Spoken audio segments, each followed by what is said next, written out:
Today we're going to take a look at a teeny tiny camcorder that you can bring anywhere with you. In fact, it's so small you can hang it on your keychain.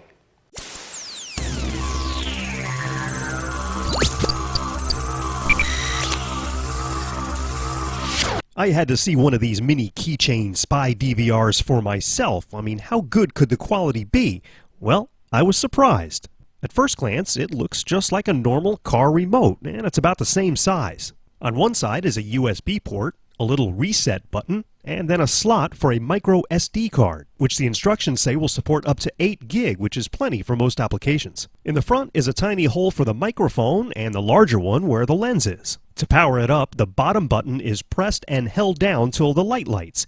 Then the top button is pressed and held down, and you'll see the lights flash and then go off.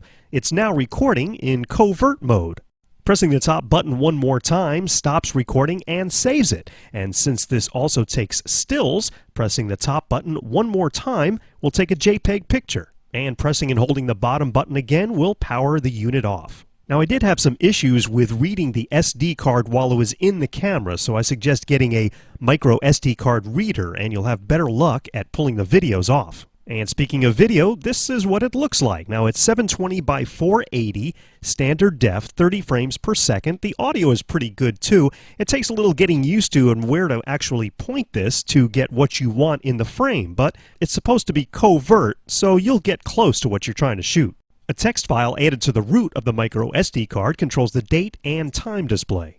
The keychain DVR has a lithium polymer battery that's charged by USB and lasts about an hour. It records to an AVI file, and the footage ends up being about a megabyte per second. The other two buttons on the keychain DVR are just dummy buttons. Now, I'd give this an 8 out of 10 overall rating for the reasons that I mentioned, but for the price,